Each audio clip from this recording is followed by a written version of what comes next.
Doctor, எலும்புகளோட ஸ்ட்ரென்த்துக்கு நம்ம போதுமான அளவு சூரிய வெளிச்சத்துல இருக்கிறது அவசியம்னு படிச்சேன். எதனால டாக்டர் அப்படி?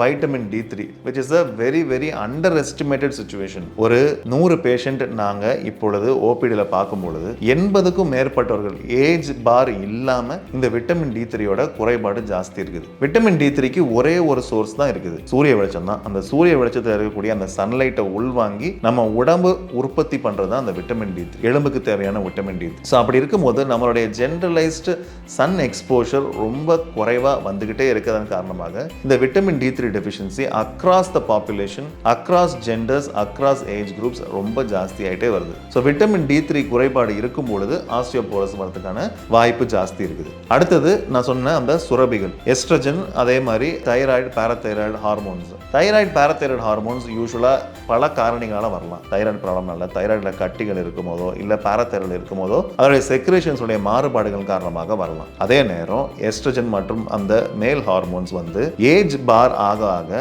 அதனுடைய சுரக்கும் தன்மை ஓவரிலிருந்து குறைஞ்சிக்கிட்டே வரும் பொழுது அதனுடைய கண்டென்ட் கம்மியாகும் போதும் ஆஸ்டியோபோரோசிஸ்க்கான விளைவுகள் ஜாஸ்தி வரும். பேசிக்கா இது 3 தான். இது இல்லாம பாடி மாஸ் இண்டெக்ஸ் 19க்கு கீழே இருந்தா ஆஸ்டியோபோரோசிஸ் வரதுக்கான வாய்ப்பு ஜாஸ்தி இருக்குது. இது இல்லாம தொடர்ந்து நிறைய மருந்துகள், ஸ்டீராய்டு மருந்துகளே, காரணங்கள் பல இருக்கலாம். சில சமயங்கள்ல ஸ்டீராய்ட்ஸ் உயிர் காக்கும் மருந்தாகவும் அமைஞ்சிருது.